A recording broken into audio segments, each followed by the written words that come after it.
Hello and welcome to today's Middle East Report. In this programme today we'll be discussing one remarkable woman known as Golda Meir and Israel's first female Prime Minister.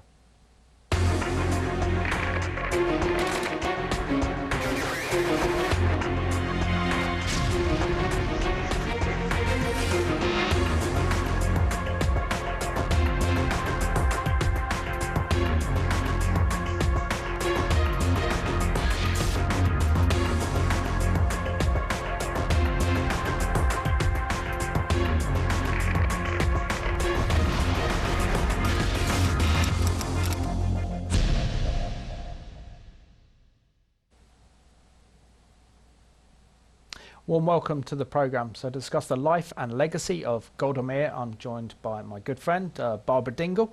Barbara, welcome back to the Middle East Report. Thank you, Simon. It's good to be here.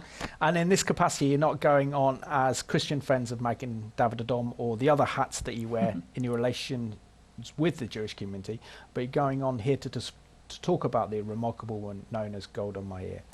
That's right. I guess I've always been interested in Golda Meir. As you know, I have a love for Israel. I love history. I'm interested in politics. And I guess Golda Meir encapsulates them all.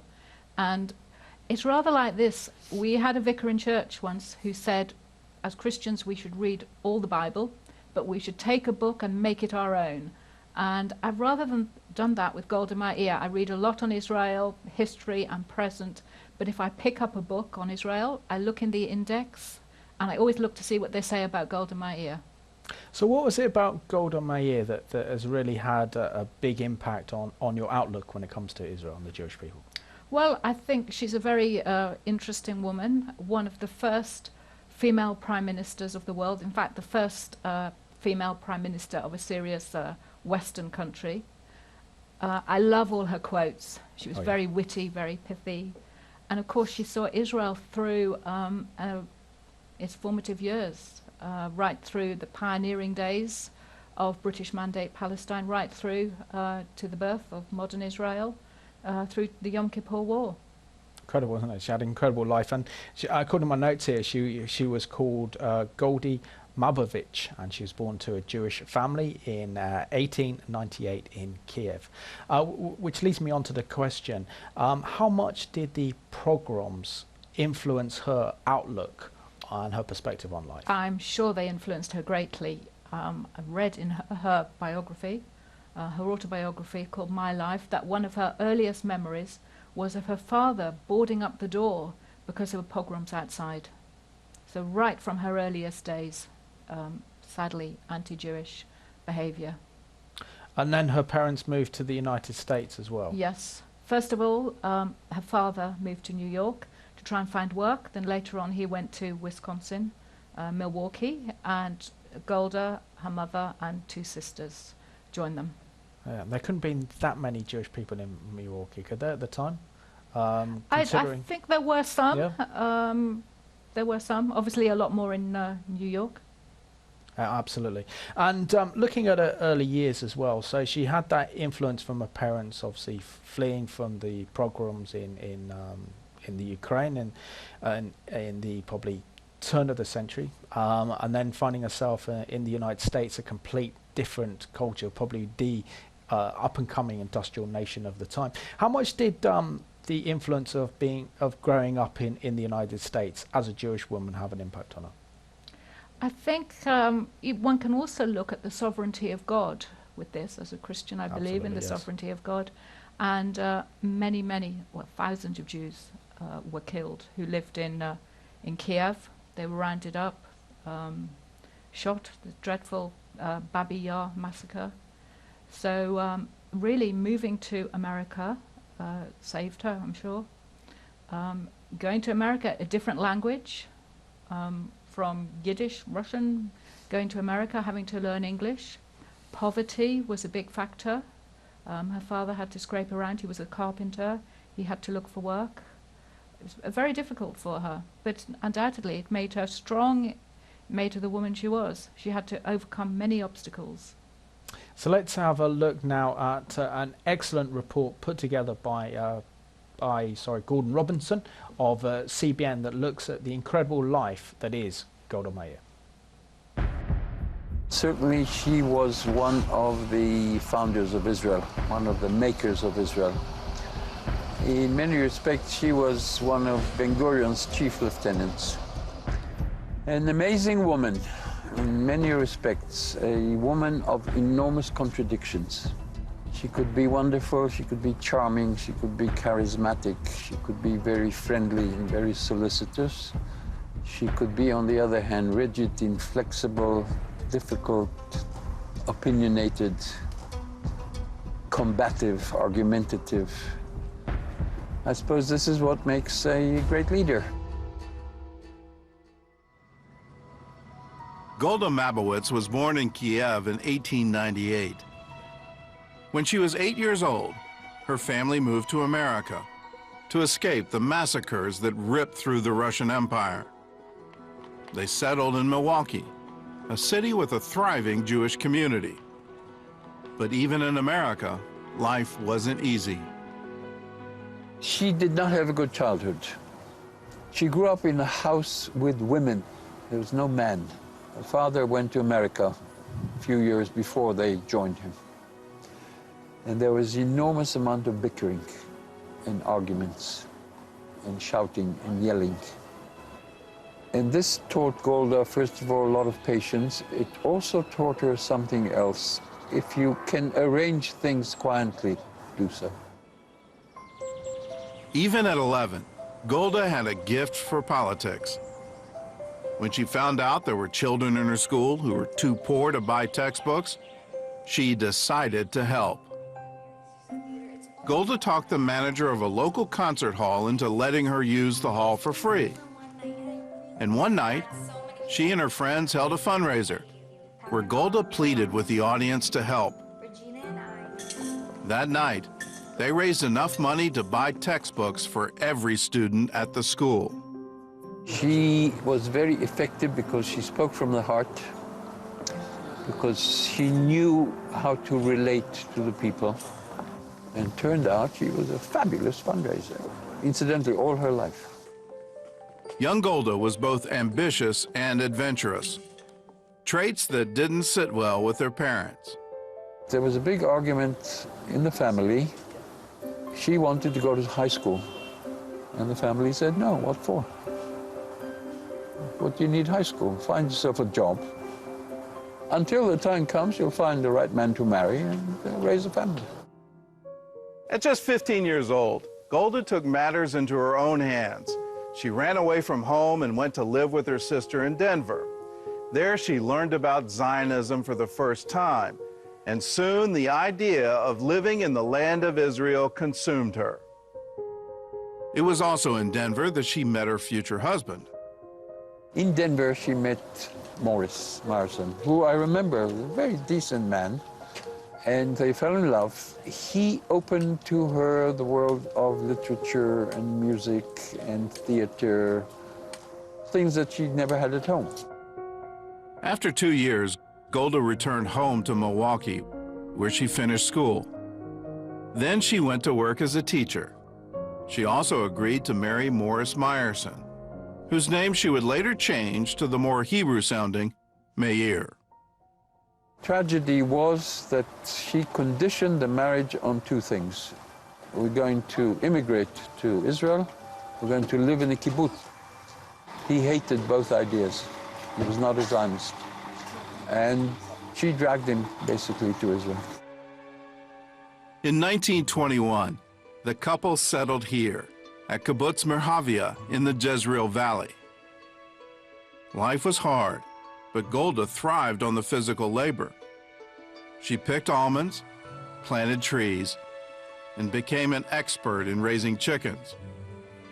She also revolutionized the community's kitchen, where the other women refused to work. They felt kitchen work was beneath them and demanded the same jobs the men were doing. I couldn't understand for the life of me what all the fuss was about. Why is it so much better to work in the barn and feed the cows, rather than in the kitchen feeding your comrades? No one ever answered this question convincingly.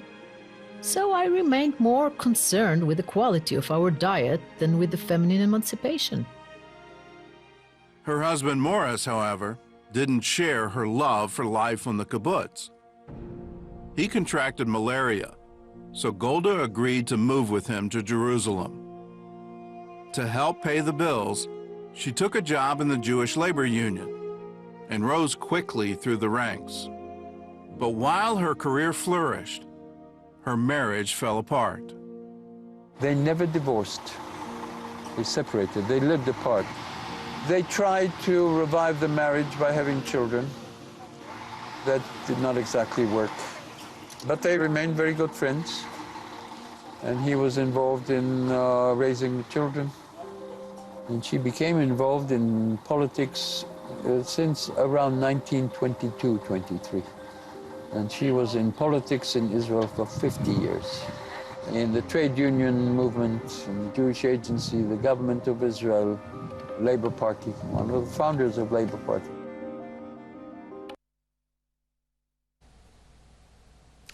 Truly an incredible woman.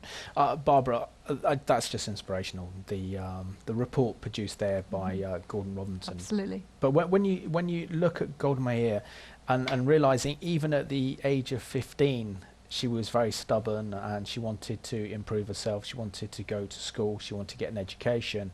But really, it was when she was in Denver that she fell in love with the whole concept of kind of Zionism. So what was it, do you think, about going back and living in the land of Israel that attracted to her? Because at the time, the Zionist movement wasn't particularly big, and particularly if you're an American Jew, which is kind of very wealthy background and what have you, and the opportunities in the United States, to then say, no, I'm going to go and live in Israel, which would be then under the British mandate after the First World War. I think, as it said in the film, she was very influenced by her older sister, Shana. She was 9 years older. And originally, going back to the Russian Empire, Shana used to hold meetings, and Golda used to sit quietly and listen to Shana and her friends talking about Zionism. So from a very early age, she knew about the land of Israel. And she was a socialist, she was a Zionist, and it was always her dream to go there. And I don't think she really probably ever thought of herself as an American. She, as we said earlier, she was born and raised in Kiev and then somewhere called Pinsk. It was her dream. Do you think with Golda Meir herself that she, from a young age, had a sense of potential what her political destiny could be? Yes, I think she had a very much a sense of calling. It was unusual probably for a woman to be so powerful, to be interested in politics. We're talking about the early 1920s. And what do you think in terms of her characteristics that made her kind of survive, but not only survive, but absolutely flourish in a very male-dominated field, particularly as politics, and particularly Israeli politics at the time, which would have been kind of very rough, as it were? I think, well, she was stubborn. She knew what she wanted. She went after it. She was very much a realist. And I love some of her quotes. I've got some here. One of them is, not being beautiful. I mean, she was realistic. She knew she wasn't the most beautiful girl, perhaps, in the class. Not being beautiful was a true blessing. Not being beautiful forced me to develop my inner resources. The pretty girl has a handicap to overcome. Any other quotes? Because she's very famous. Oh, I have lots of them. For some of her amazing quotes. I think lots of them are beneficial to us. I must govern the clock, not be governed by it. That's a good one. And another one I like, the dog that trots around gets the bone. Very good. And Barbara, when she was in Israel, clearly she flourished through the kind of labour movement with the labour unions, which were then very much tied to the Mapai party then of David Ben-Gurion. But what do you think it was that caught David Ben-Gurion's attention regarding Golda Meir? I think she was successful at all that she did. She rose very quickly through the labour movement. Some of her jobs were to help the infrastructure, getting roads, pensions for people. As a socialist, she very much cared that everybody had the right level of some sort of income that they could buy food. Excellent. So let's now look at the second part of the extract of the report produced by Gordon Robinson. By the mid-1930s, Golda was part of the inner circle of David Ben-Gurion, who would become Israel's first prime minister. He saw her as one of his trusted lieutenants. They disagreed once over issue of partition, 1937. The British offered some sort of partition. He said, take it. Take what you're offered. There's a chance to save Jews in Germany. She and others said, no, we were promised the whole of the country, let's stick to it. Years later, she had the decency to say we were wrong, and he was right. After World War II, one of the Jewish Agency's biggest priorities was helping Holocaust survivors get into Palestine, a goal that was blocked by the British at every turn. By the end of 1947, more than 40,000 Jewish refugees were being detained in British camps in Cyprus. Hundreds of infants were not expected to survive the coming winter or the outbreaks of typhus. So Meir went to Cyprus to negotiate their release. The camps were more depressing than I had expected. At one camp, a few tiny little children came up with a bouquet of paper flowers for me. I've been given a great many bouquets of flowers since then, but I've never been as moved as I was by those flowers presented to me in Cyprus, by children who had probably forgotten, if they ever knew, what real flowers look like. Golda also requested that, in addition to the babies, the camp's older orphans be released as well. At first, the British officer in charge hesitated, then suddenly changed his mind and agreed. I couldn't understand why he had surrendered so quickly. But later, I learned that he had received a telegram from his superior in Jerusalem. Beware of Mrs. Meyerson. She is a formidable person. Shortly after Meir's visit, the United Nations voted to divide Palestine into two states, an Arab one and a Jewish one. From that moment, the countdown was on.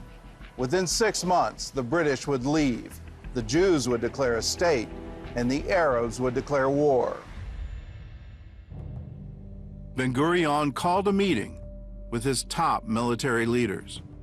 He said to them, we are going to declare the state of Israel. I need from you the list of what weapons you will need because we're going to have a war. And he gave them a couple of hours to come back, and they came with the list.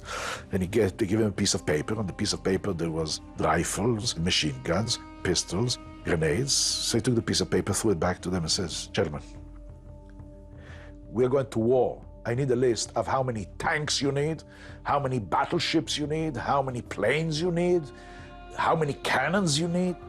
They all looked at each other. They got up, you know, like the teacher just smacked the students there. And they went out and they said, when they got to the corridor, they all say, Ben-Gurion ishtagea. Ben-Gurion went crazy. Crazy? We are talking about pistols, he's talking about battleships. We are talking about bullets, he's talking about cannons. But he knew what he's talking about. We were, of course, totally unprepared for war. We needed weapons urgently, if we could find anyone willing to sell them to us. But before we could buy anything, we needed money, millions of dollars. And there was only one group of people in the whole world that we had any chance of getting these dollars from: the Jews of America. Most of the council members thought Ben-Gurion should go to the U.S. to raise funds. But Golda had a different idea. I will go. I'm fluent in English. And I know how to speak to Americans. And we can't spare Ben-Gurion right now. He is needed here. I can do it. Fine. She knew exactly what would, I hate to use the term, turn them on. Somebody said she appeared to us like Deborah the prophetess, fighting Israel. And she was very good in the two languages they understood, Yiddish and English. The Jewish agency's treasurer was convinced that they wouldn't be able to raise more than 7 or 8 million. But after just 6 weeks, Golda returned from the States with $50 million. That's 1948 dollars. Today it would be, I don't know, billions of dollars. And that paid for weapons that Israel bought from Czechoslovakia, which helped win the 1948 war. Her fundraising accounted, I imagine, for about 1/3 of the costs of the 48 war. Now, few Israelis remember that. And the one who did remember was Ben-Gurion, and he cited this on a number of occasions. So amazing to think that Golda Meir was the woman that helped to raise the money to allow the Jewish state to be reborn on the 14th of May, 1948. That's just incredible, isn't it, Barbara? I didn't actually know that. No, it's a lovely quote, as you said. The woman who raised the funds to make it possible. And of course, looking back, she started fundraising as a schoolgirl for books. Amazing. And also, I mean, having spent a lot of time growing up in the United States, she would have very much understood American Jewry. She obviously was a very gifted fundraiser. So in Israel's hour of need, to actually raise something in the sum of $50 million then, which in today's money would be in the billions to fund Israel's war effort, amazing amount. Is incredible. Do you think it was that one act that really won her favor with David Ben-Gurion and allowed her to become very much his trusted envoy? I'm sure it certainly helped. It certainly propelled her. They said it was 1/3 of the war effort that was needed for the War of Independence. It's wonderful.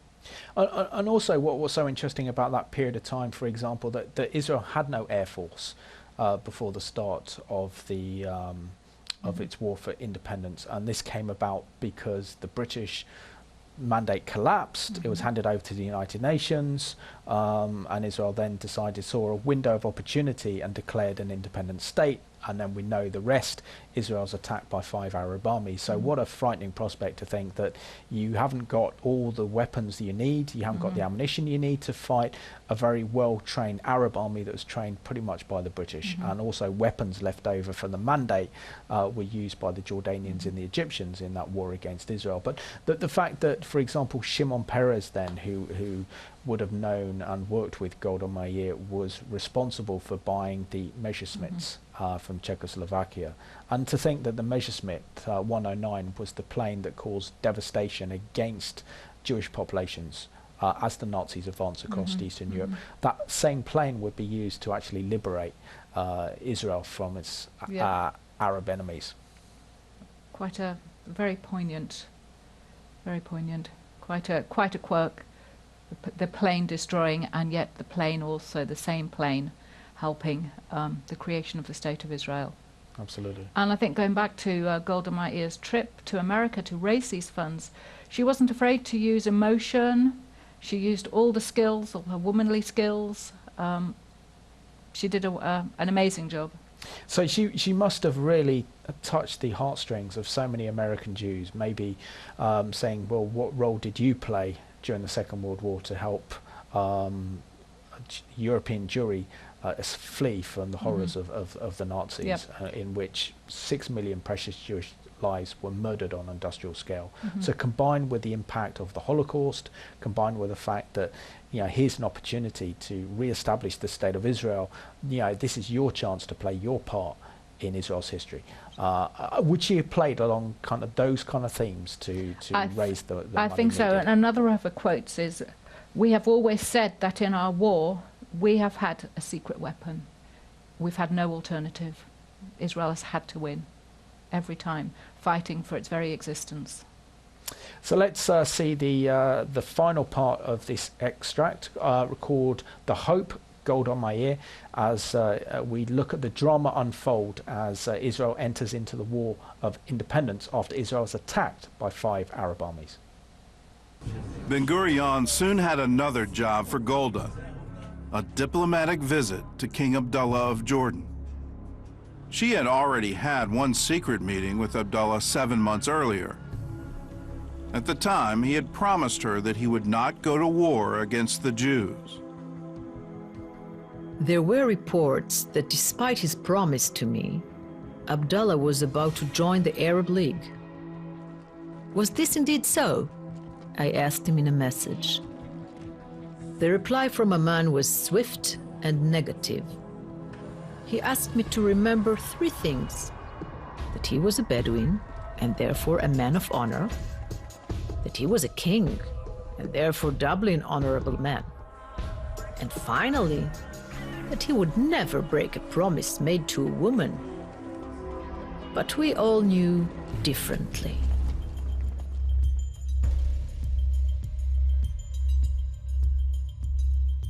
The British informed us that it would be a good idea if somebody goes and talks to Abdullah, because he's had a change of heart. Golda requested another meeting. This time, Abdullah insisted that she go to Oman, adding that he would take no responsibility for her safety.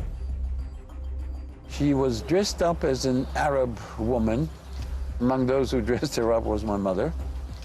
Went to Haifa and drove with 1 man to Jordan.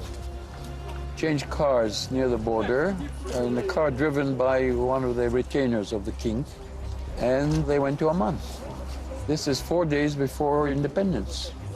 She was a very brave woman in this respect. Abdullah was very upset. He didn't like the idea of the Jews sending a woman. And later on, he argued he didn't understand. She understood very well.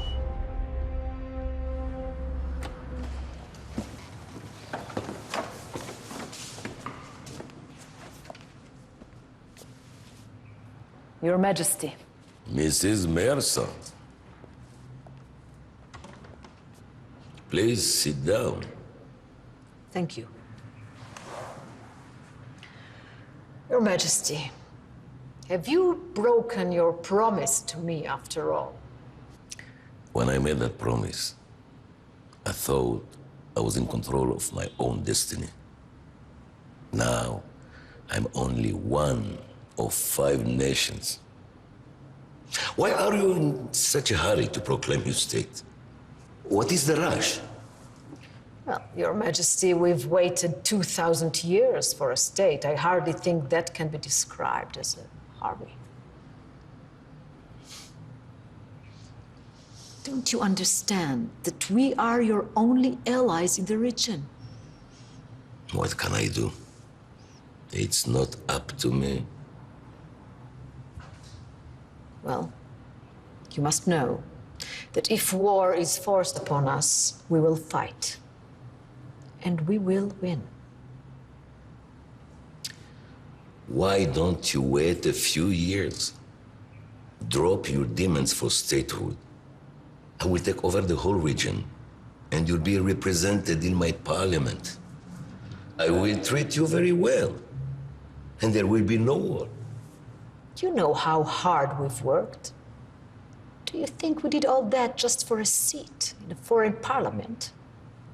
Your Majesty, if you can offer us nothing more than that, then there will be war. And we will win it. And perhaps we can meet again. After the war. Shalom. Assalamu alaikum.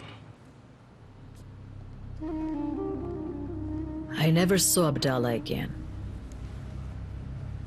There was no doubt left in my mind that he would wage war on us. My heart sank at the thought of the news I would have to bring back to Tel Aviv.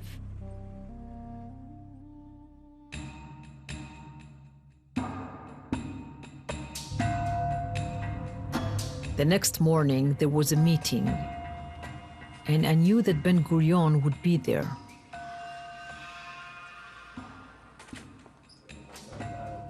When I entered the room, he lifted his head and looked at me. I sat down and scribbled a note.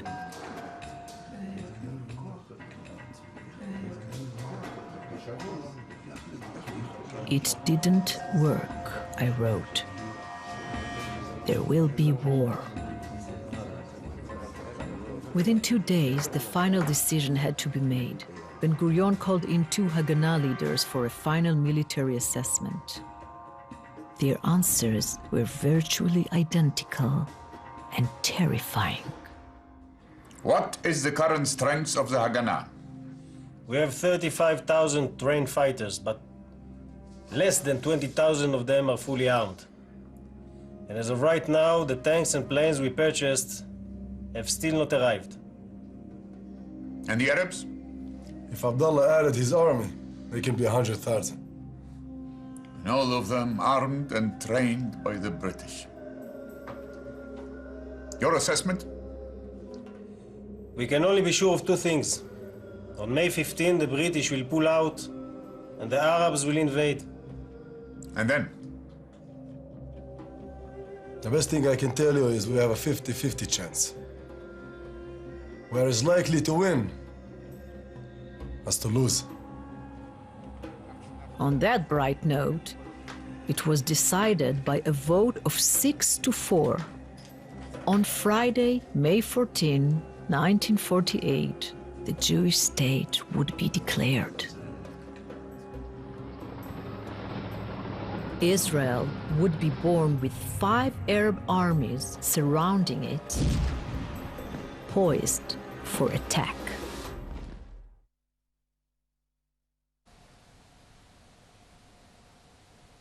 It's incredible to think that Golda Meir was one of those key leaders involved in the decision-making to bring about the re-establishment of the State of Israel on the 14th of May, 1948. Barbara, looking at that excellent report there by Gordon Robinson from CBN, and the way that he pieces the whole history together, her very brave and courageous mission to personally meet with King Abdullah of Transjordan then, to persuade the Jordanians not to get involved in this war, was quite an incredible feat of diplomacy, wasn't it? It was a great risk. You imagine dressing up as an Arab woman, crossing the border, going to Oman, and of course in Arab culture, for King Abdullah to meet a woman, that was quite a thing as well. And also what I find really quite fascinating, which is not mentioned in that report, is that she did have secret negotiations with the Jordanians, and there was an agreement actually when the war started that the Jordanians wouldn't attack East Jerusalem, they wouldn't attack Judea and Samaria as long as the Israelis didn't. So as long as they could maintain control of, say, East Jerusalem, including the holy sites, the Western Wall, and the Old City, together with the Mount of Olives, and together with the whole of the biblical heartland of Israel known as Judea and Samaria, then Israel then wouldn't actually fight them. So that was quite an amazing feat of diplomacy, It was. which is often not known about in history books. No, very important. Especially, you know, for us Christians, it's wonderful today to go to Israel and see the holy sites in what is the Old City. They might all have been destroyed.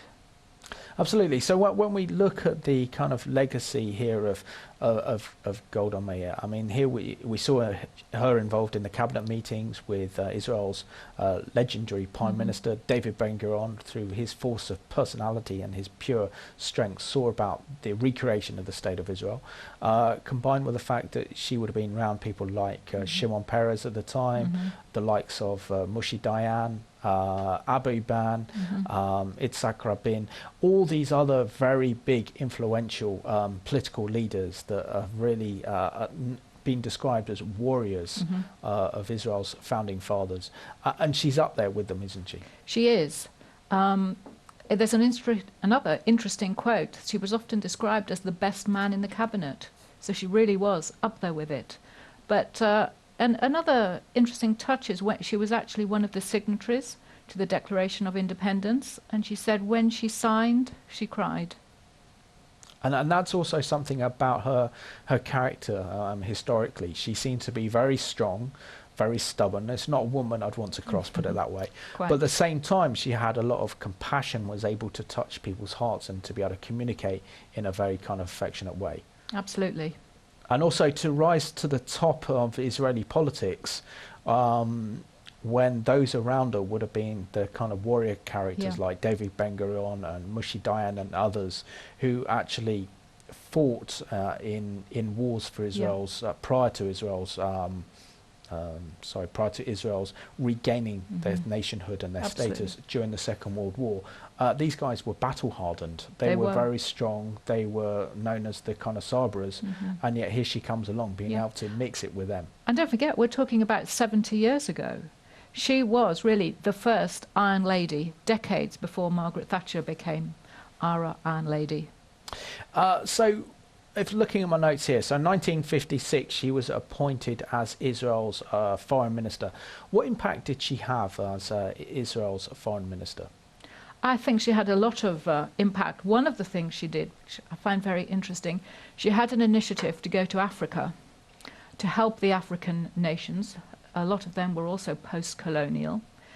Israel's always had a heart to help other countries, but as well as that, to try and get support from these African countries in the United Nations, or League of Nations probably as it was then. Isn't it interesting that today we see the same thing? Benjamin Netanyahu is going to Africa and also helping the Africans with agriculture, with irrigation, with water. She really was ahead of her time. Absolutely, and obviously then being her influence probably in the United States, as well as her position as being an Israeli foreign minister, she knew the importance of diplomacy and also the need for Israel to reach out to the international community and find allies, particularly with the emergence and the influence of the United Nations. And she always put her country before her own personal needs. So can you imagine, just after the Declaration of Independence in 1948, a couple of months later, she went to Moscow, to the Soviet Union, to be, in effect, ambassador there. It's probably the last thing she wanted to do, but she went. And I have an interesting banknote. There's a lovely story on Rosh Hashanah, the Jewish New Year. She went to the synagogue in Moscow. At the time, under the Soviet Union, religion was banned. 50,000 Jewish people mobbed her. And this banknote... Yeah, just hold it up. Hold that. That's it. That's it. Yeah, see it there. A diplomat friend gave it to me. It actually shows her in the synagogue being mobbed. So for all these Russian Jews who had been oppressed and kept down, it was just wonderful for them to see Golda Meir in their synagogue. And it must have been something as well for Golda Meir, knowing that her parents escaped from the pogrom in the Ukraine, carried out by the Russians, particularly by the Tsar of Russia, and then to go back representing the State of Israel as Israel's ambassador to Russia. Surely that was sending a powerful message. She had one of the first State of Israel issued passports. Yeah, amazing. Really quite something. And then if we go and look later on, so the other significant event that really helped Golda Meir climb the political ladder was the death of Levi Eshkol in 1969. And elections were called and she became Israel's first female prime minister on the 17th of March 1969. Quite an amazing feat for a woman at that time to become prime minister of a very powerful Western nation. It was, and not just that, she had actually retired about 3 years earlier after being foreign minister for 10 years. She came out of retirement for what must be one of the hardest jobs in the world, and she was nearly 70. So do you think it was personal ambition that drove her to do this job, or was it the fact there wasn't any real candidates to take I the think position? she felt she was called. She was the person. She had the experience. Israel was in need. I read she phoned up her family to consult. She thought seriously about it. Her son was in America at the time, but she went with it. Excellent. And then when we look at some of the major events during her premiership, I mean, the first one really occurs in 1970 when she was Prime Minister during Israel's war of attrition. And I'll just read this one, that in this war, Israel shot down 5 Russian piloted Egyptian MiGs, and that was the first time that ever happened in the history of the Cold War. And that was quite incredible, that war of attrition, essentially, because after the Israel's causing absolute devastation upon the Egyptian Air Force and upon the Syrian Air Force and their armed forces, and because both Syria and Russia were client states of the Soviet Union, we saw this incredible rearming of Egypt and both Syria as well, because they were client states. And to the extent that there was a war of attrition over the Sinai, because Israel in the Six-Day War had captured the Sinai, including the Suez Canal, and there was this war of attrition between Egypt and Israel, in which the Russians took control of the Egyptian armed forces, including the Air Force. So when Israel then shot down these Egyptian MiGs, they weren't Egyptian pilots, but Russian pilots. That's right. And what kind of message do you think that sent out to Russia and the Soviet Union? I think it put a peg. It put a peg in the land. You know, we're serious. We have to do all we can to defend our newborn state. And of course, by its very name, the war of attrition, it wears people down. That was the whole idea. It would wear Israel down. So she had to make that stand.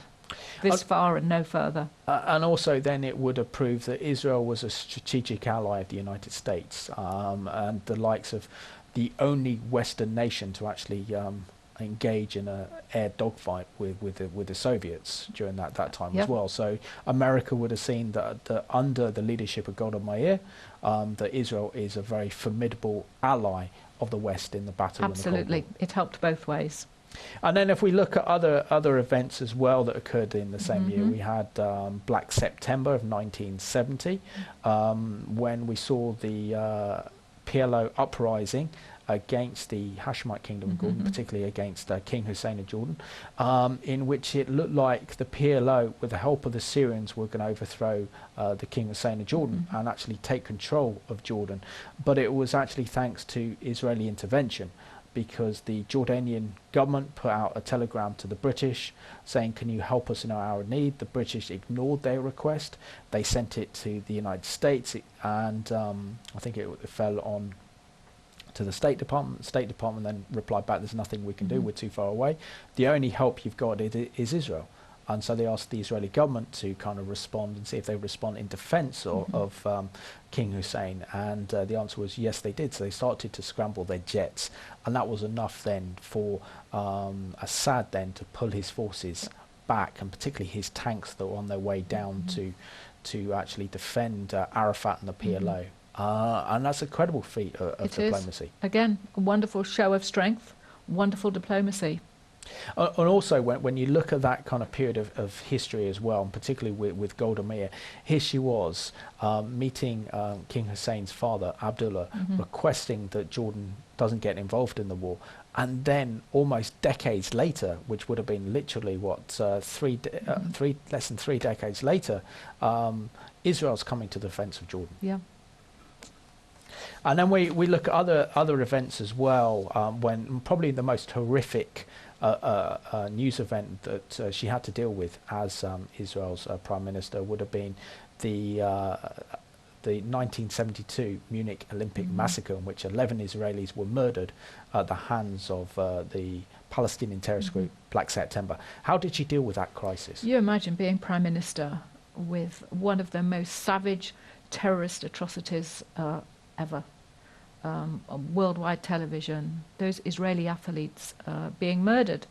Of course, she did instruct Mossad, the Israeli Secret Service, to go after the villains, after the murderers, to track them down. There's been a Hollywood film, hasn't it, made? I think it was made in around 2005, called Munich. That's it. That shows all the drama being played out during the Munich massacre and the 1972 Olympics, followed up by her decision to send out Mossad agents to find the culprits and to actually hunt them down. And obviously that was clearly sending a message not only to the Israeli public, that your security is safe in my hands, but also then send a message to the PLO terrorists and those of Black September, you mess with us at your peril. We will track you down. Yeah. And how would do you think, as Prime Minister, she would have felt when she saw the shocking news reports coming out at the time of the actual hostage of these Israeli athletes, and seeing all the events unfold on the news channels at the time, knowing that, again, this happened in Germany as well, after the horrors of the Holocaust? I know. The echoes of the Holocaust here in what is perceived as Christian Europe, yet again, one of the, as I said, one of the world's worst terrorist atrocities being played out, innocent Israeli athletes being taken hostage, the tension, the drama, not knowing what's going to happen. Unbelievable, just absolutely awful. Do you think she made a mistake in allowing the German security forces to take over the operation, rather than actually relying on her own IDF soldiers to come in and actually protect the athletes? I don't think it was her decision. It was in Germany. With hindsight, I'm sure she would have preferred for the Israelis to have taken charge. But this happened in Germany. This happened at the Olympics, international. And I suppose the defining moment of her premiership would have been the Yom Kippur War of October 1973, when Israel was attacked by both Egypt and Syria on the same day, which was the holiest day of the Jewish calendar. Now, there has been so much criticism of her premiership, primarily because in 1967 there was a 6-day war. She took a preemptive strike to take out the Egyptian Air Force and also the Syrian Air Force at the time. But as Prime Minister, she said it's important that we absorb the first strike to show the world that we are actually not the aggressors but the victims. In hindsight, that seems like a big mistake, because Israel was risking her very own security by doing so. Certainly, it was. It was very bad. She was very depressed over the outcome of this. Although obviously Israel was victorious in the Yom Kippur War, it was tragic because so many people were killed. Israel was a relatively young country, something like over 2,500 casualties. Fatalities, with about 3,000 more injured, and sadly, the Israeli public turned against her then.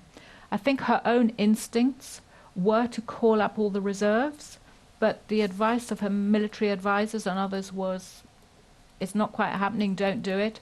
She always regretted she didn't follow her own instincts. And what were her own instincts?